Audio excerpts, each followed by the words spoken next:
Today we're going to continue in a series that we've been in that I have entitled Stuff You Need to Know. Our kids have started back to school, and because they've started back to school, I've been trying to talk to those of us that are big kids, that's mom and dad, as well as about some things that we can talk to kids about and really each other, because this applies to every single one of us. And so today I'm going to move really fast. I've got a lot of information. It's going to be really impactful. I got to tell you, probably one of the most important messages I will ever teach. It has been convicting to me this week. I've already tried to make some changes in my own life because I didn't realize how impactful this was for me personally. If you have a cell phone, I'm going to ask you to take it out and just hold it up for a second, okay? I'm giving you permission to do this in church. I want everybody to pull out your cell phone. If you didn't bring it with you, let me just say this. Congratulations. You were smarter than everybody else, okay? I want you to just hold this in your hand for a moment, all right? And for those of you that are playing fantasy football, I'm going to make you put it back up here in just a minute, okay? Because I know exactly what's going to happen. What you hold in your hand is life-changing. In fact, if you don't believe this, let me just tell you this. As you hold this in your hand, I want you to understand that this is more powerful than what NASA had when they sent the first man to the moon. Now, some of you may be thinking to yourself, you're crazy. No, I'm not. Let me just illustrate it for you. The first hard drive looked like this, and this is what NASA actually used. It was something very similar to this. It's about the size of two men. It weighs 1 ton, and it could only hold 5 gigabytes of information. Now, if you don't know what that is, especially some of you that are younger, you're like, what's a gigabyte? Well, I'm sorry, a megabyte. A megabyte basically is about what, or actually 11 megabytes would be what one photo is on your phone. That is what they used when they sent the first man to the moon. You hold in your hand something that is 10,000 times more powerful. I want you to think about that just for a second. It is 10,000 times more powerful. That is why in 2007, the Time magazine named the iPhone or the smartphone, whatever you want to call it, they named it the invention of the year. The smartphone is by far more behavioral changing than anything else that has ever been invented. Let me just illustrate it. If you go back, you can understand that the wheel changed the world, right? Fire changed the world. The steam engine changed the world. The automobile changed the world. But nothing changed the behavior of individuals and people like that of the cell phone.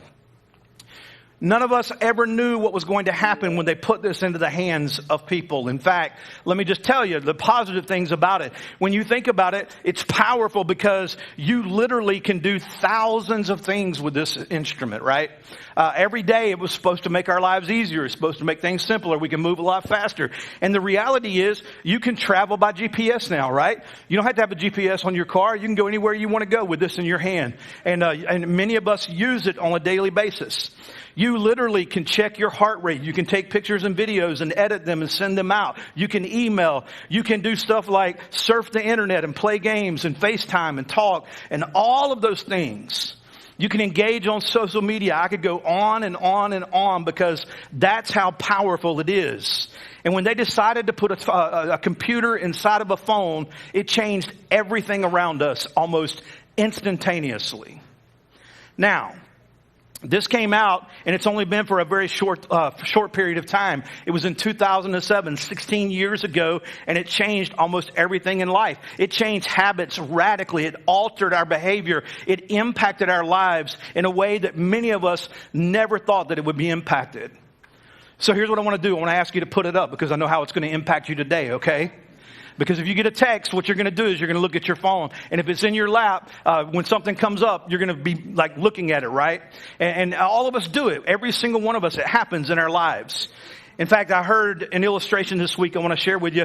I heard about some kids that came to their dad and they said, "Dad, what was it like to live in the 1980s? He said, "Well, let me illustrate it for you. Give me your cell phone." He took their cell phones and he put them in a basket. He walked over and he unplugged the internet from the plug.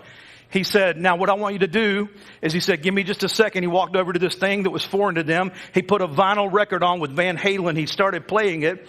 He said, "I want you to go outside and I want you to play and do not come back inside for anything." One of the kids looked at him and he said, Daddy, what are we supposed to do if we get thirsty? He said, drink from the water hose.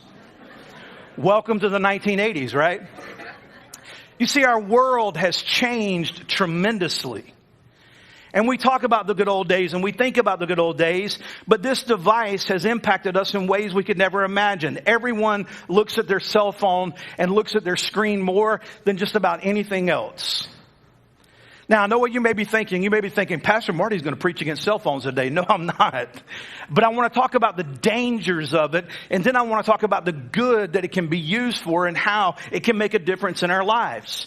Did you know that the average person, that is, every one of us on average, I didn't believe this, I tested it this week, and I'm embarrassed to tell you, I failed the test. But when I was studying and I saw this, I was like, there's no way. The average person looks at their cell phone 96 times a day. They spend 3.5 hours on their cell phone engaged with it, average per day. I was like, there is no way. My wife said, go to your settings, look at how much FaceTime you've had. I pulled it up and it said 4.2 hours. I was almost just like flabbergasted. I couldn't believe it. That's not including your engagement with television or anything else that you do. You see, it's important to understand that this is what controls our lives for many of us. We look at this more than we do anything else. In fact, let me just show you what I mean by that. Many of us, when we go to the doctor, I want you to notice this. This is what happens. You walk into the doctor's office and everybody is on their phone while they're waiting to go see the doctor, right? We're just checking it out, trying to see what's going on. But not only that, many of you know this. Now, none of you did this on the way to church this morning. But if you look around today, you see people doing this all the time, don't you? Pull up to a red light, you look over, you're on your phone, they're on their phone. Nobody at Northstar looked at their phone on the way to church today. So y'all are just better than that. I know that. But notice this. This is what we call fellowship in the 21st century. People sitting around the table, but this is what happens. We're sitting around the table, we're talking to each other, but we're also engaged with people that are far away from us in other places, and we're talking to them at the same time. We also see ourselves doing this. If you go outside and you look around, people are walking, and as they're walking, what are they doing? They're on their phone. They're looking at their phone. They're sharing messages with each other. They're talking to each other. But it goes even further than that. Many of us go to the bathroom with our cell phone. There's not a picture for that one, okay? See, some of y'all thought, no, he is not going to show that. But isn't it true? We take them to the bathroom. We're on them in the bathroom. But not only that, let's go just a little bit further. We're watching and looking and talking on our cell phone while we're watching television.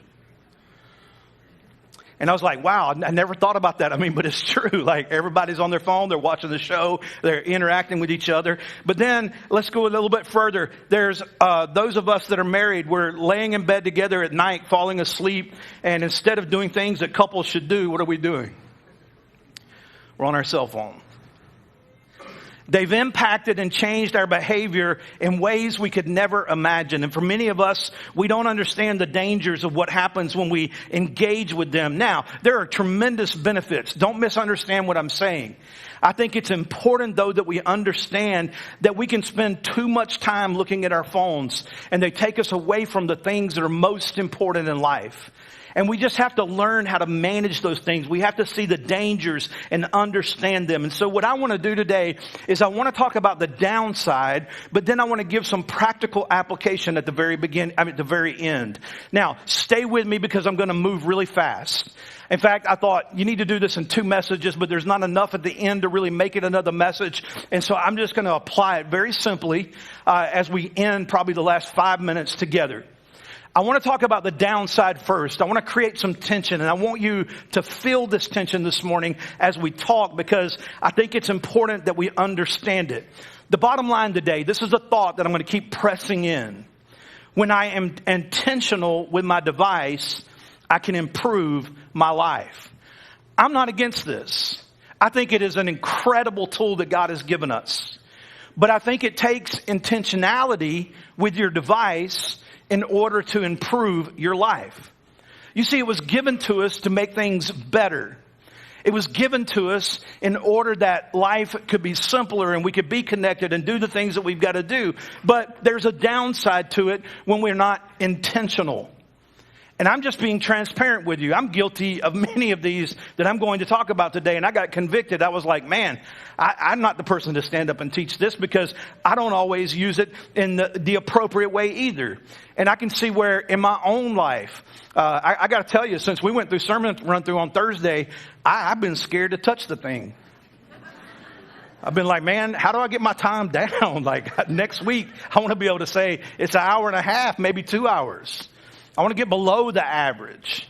And so I'm just trying to leave it. In fact, I got here this morning and told my daughter, I said, good grief, I left it. The one Sunday I need it for an illustration, and I left it laying beside the bed this morning.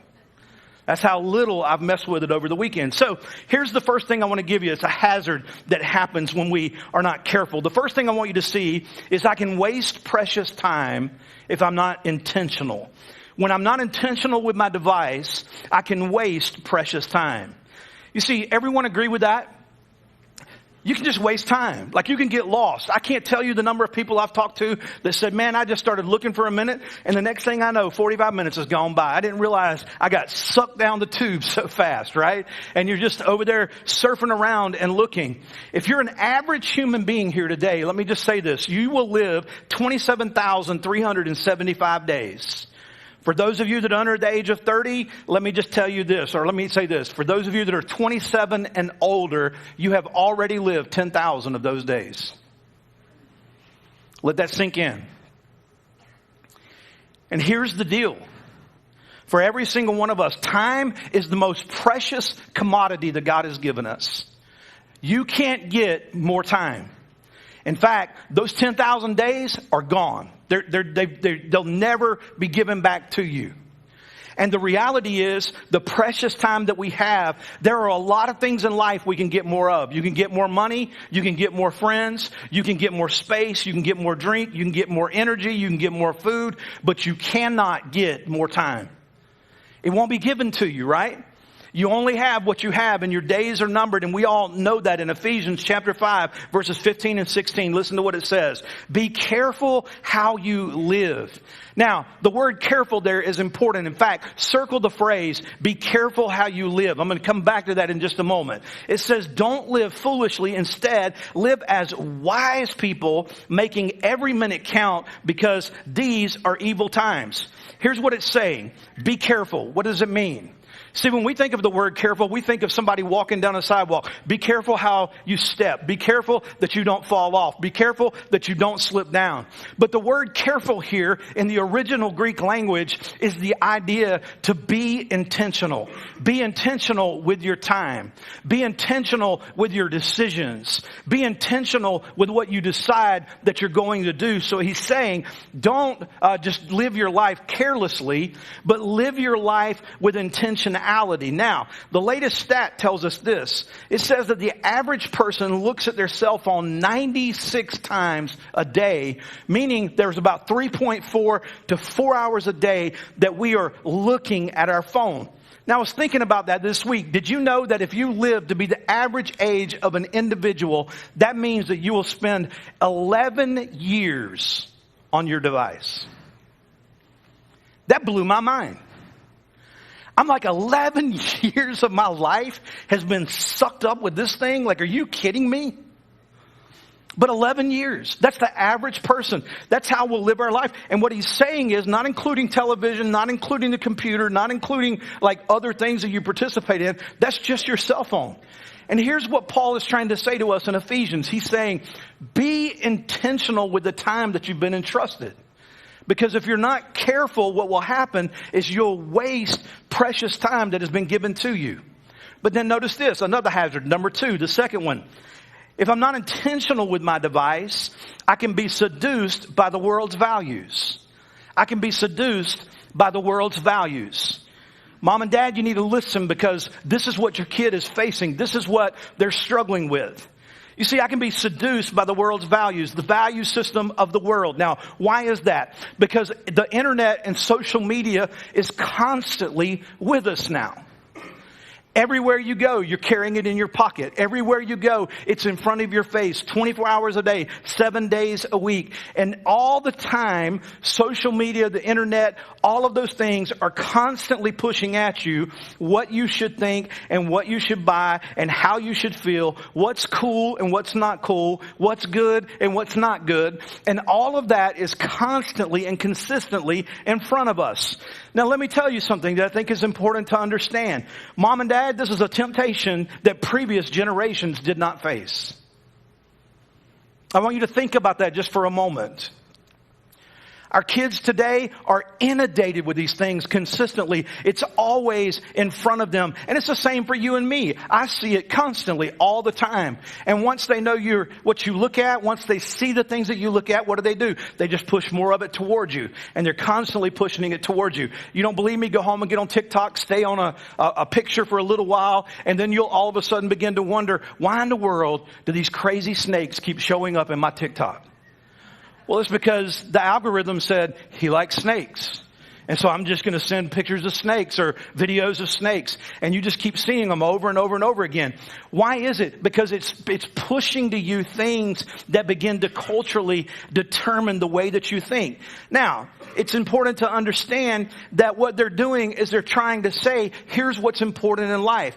Passions, possessions, positions, sex, salary, status. These are the things that you need to be worried about. And if you listen to something long enough, eventually what it begins to do is it begins to influence your behavior and the way that you think. You begin to say to yourself, well, that's what everything I see says, and that's what everybody on the internet's saying, and that's what everybody around social media is saying, so it must be true. And then you begin to try to copy those things. You begin to try to dress like that, and you begin to try to act like that, and think like that, and feel like that. And all of that begins to impact you. That's why Paul wrote in Romans 12:2, look there in your notes, do not copy the behaviors and the customs of this world, but let God transform you into a new person by changing the way what? The way that you think. So Paul was warning us. He said, man, listen, don't fall in love with the value systems of the world. Love people. Love God, but don't love the value system of the world. So what he was wanting us to understand is when the world is pushing at you these ideas of have more and feel more and and saying to us be more, right? Because that's what it does. And if you don't believe me, go to Facebook and go on social media and notice what it says. It says you got to be popular and you got to be beautiful and you got to be successful and you got to be rich. And then what happens is we begin to believe this. And we begin to say, you know what, I'm not important unless I'm wealthy, and I'm not important unless I'm beautiful, and I'm not important unless I'm having fun like everybody else. And it really doesn't matter because I begin to put myself into a category based on what everything around me is saying. And so I would say to you today this, and I think all of us need to make a commitment to this. Decide today from this day forward that you're not going to be a people pleaser, and you're not going to be a pleaser of the world, but you're going to please God. Like I'm going to live for Him and what He says matters and what He says is important, not what I think is important or the world is trying to push on me. You see, when I'm intentional with my device, it can improve my life, right? It can improve my life. But here's the thing.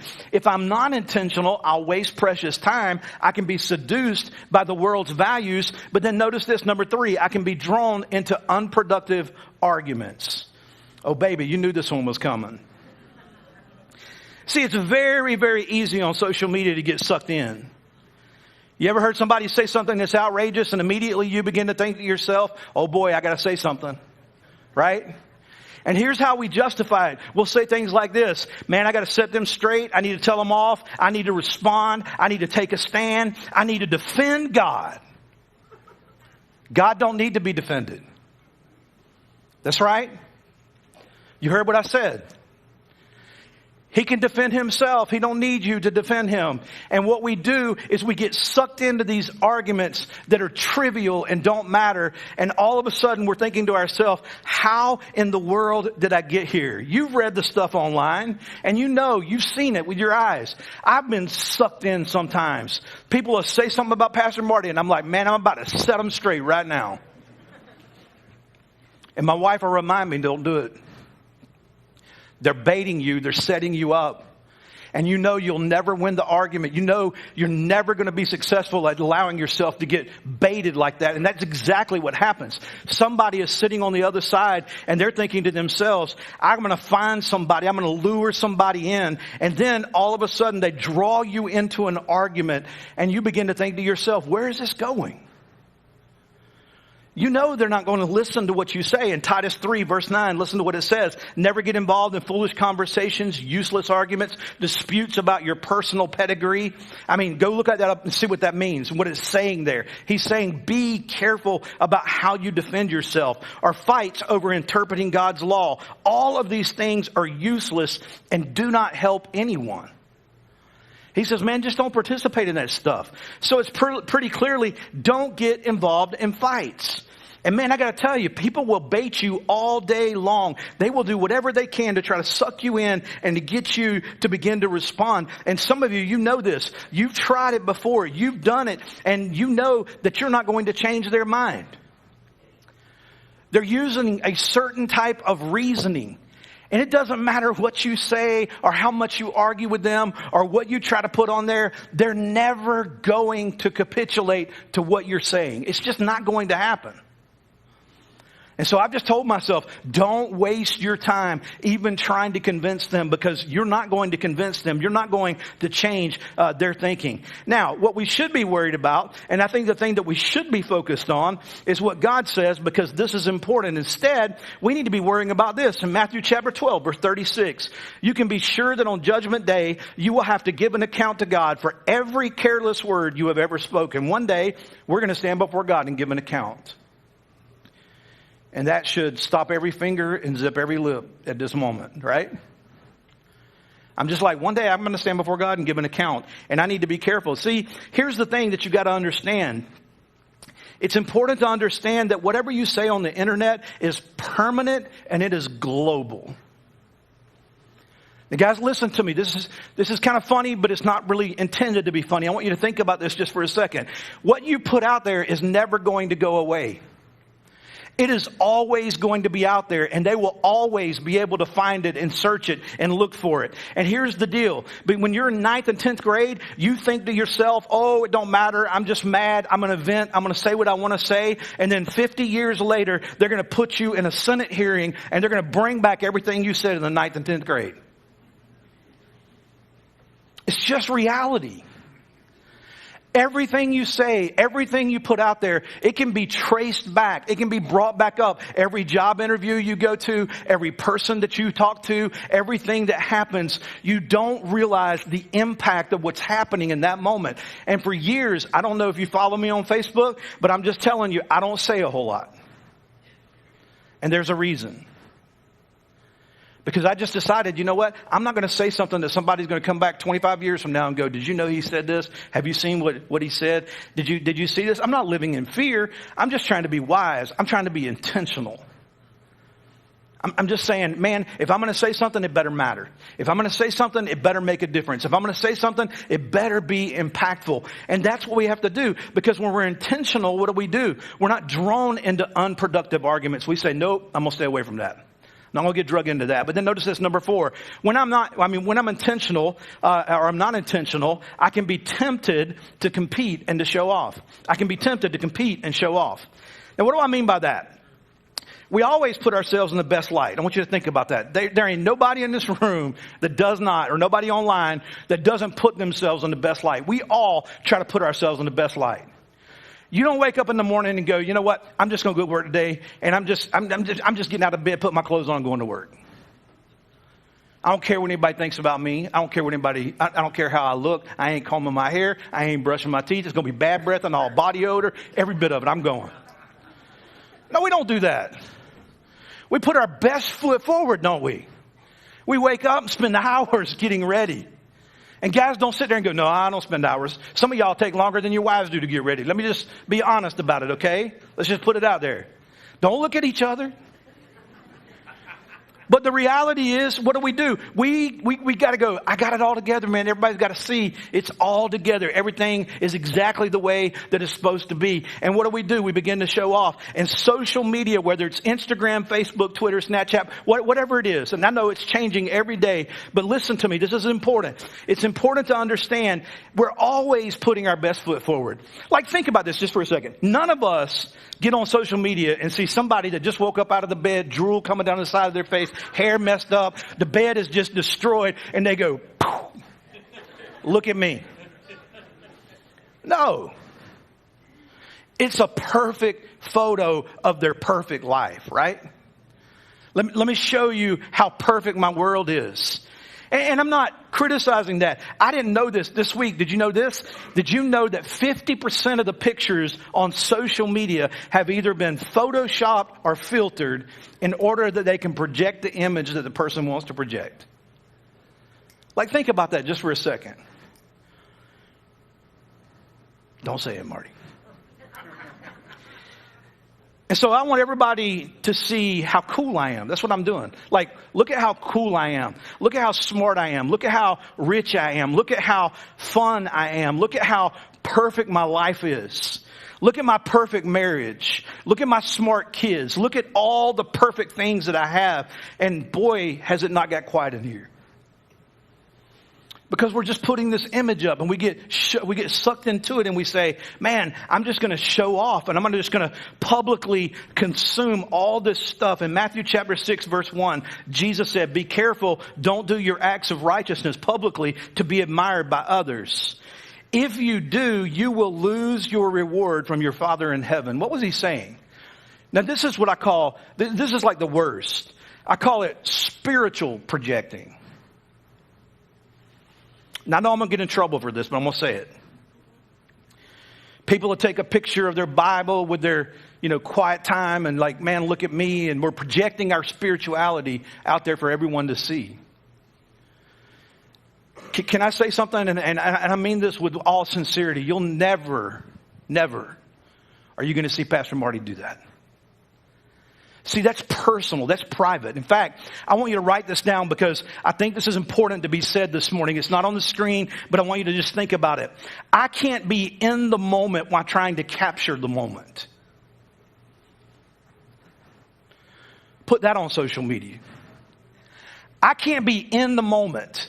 I can't be experiencing a moment with God while I'm trying to capture a moment with God. I can't be experiencing a moment with my kids when I'm trying to capture a moment with my kids. I can't be experiencing a moment with my family when I'm so concerned about capturing the moment with my family. Now, don't misunderstand me. I'm not saying that there's anything wrong with pictures.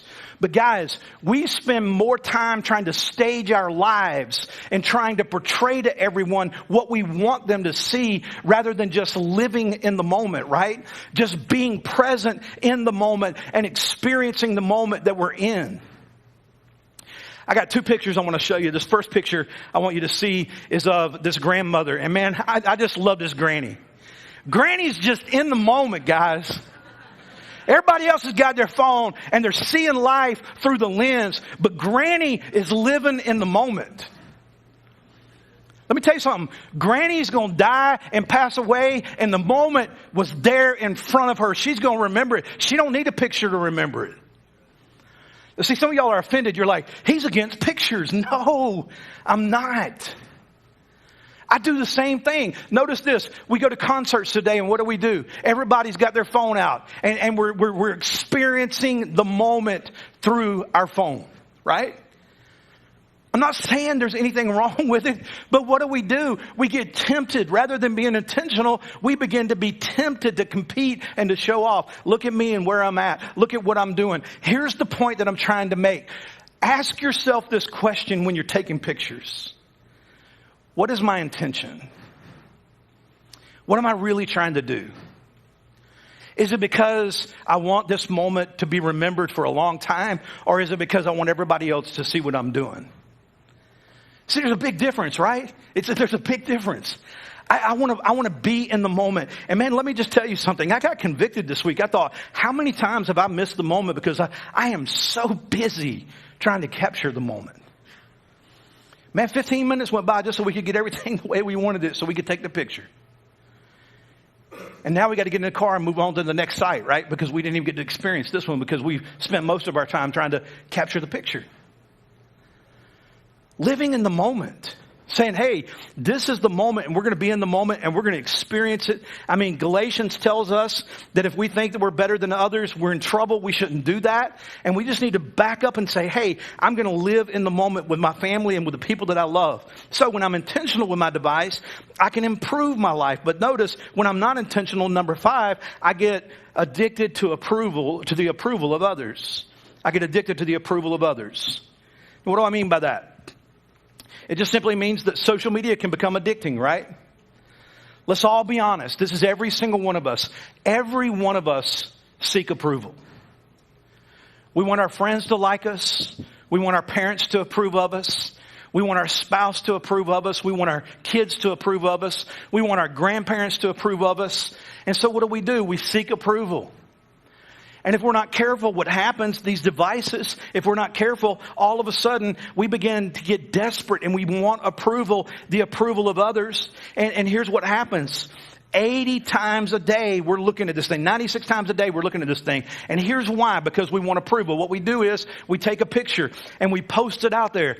And all of a sudden we hear ding. Man, let me see who liked me today. Who was that? And we're searching. And a little while later, ding. And what do? We swipe it and we go look and we say, who just liked it? Somebody just, on Instagram, they just said it. And sometimes we don't even realize that it's bots that are doing it, right? Oh, that was a bot. That wasn't nobody. Some of y'all are like, what do you mean by that? Robot. Bot.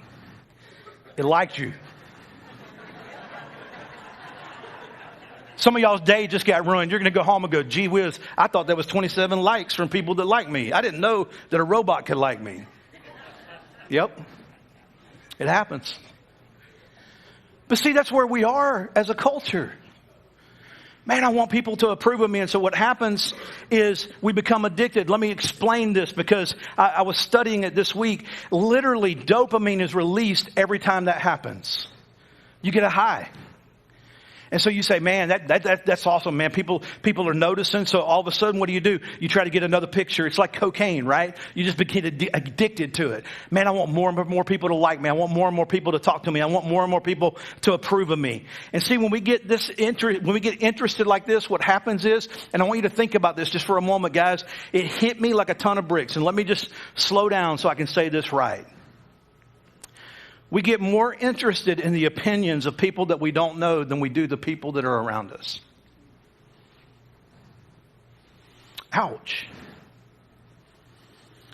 And all of a sudden we're living our lives for the people that are thousands of miles away from us and the people that are in our life every day, the people that are caring the most about us, the people that are sitting across the table from us. They become less and less important. And cell phones bring you closer to a person that is far away from you, but it takes you away from the one that is sitting across from you.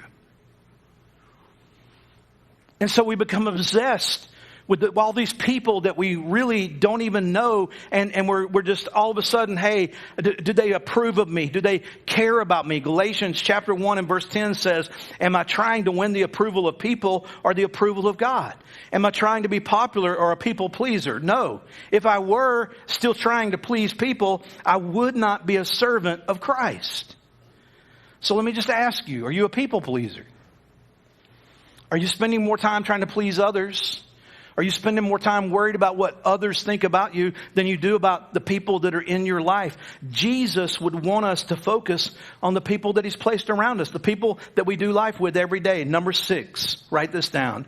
When I'm not intentional, I can be distracted from what's most important. I can be distracted from what's most important. You see, if I spend 11 years of my life looking at a screen, a cell phone, a smart screen, I can get distracted, right? Oh, hang on just a second. Hello? Hey, sis, we're in the middle of the service. I'll pick up the sauce and bring it with me for lunch, okay? All right, thank you. See? It's so easy. We get distracted from the things that are most important. We all of a sudden are sucked in a direction we never thought we would go. And we'll pick up our phone anytime. We're sitting across this table from someone we love and care about, but we're too busy with this. Someone's sharing their heart, and all of a sudden, ding, the phone goes off.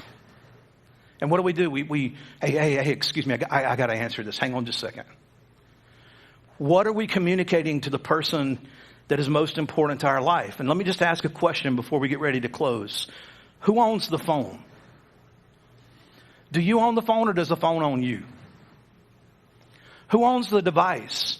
Do we really own this device, or does this device own us? Is it the master of our lives rather than us allowing God to be the master of our lives?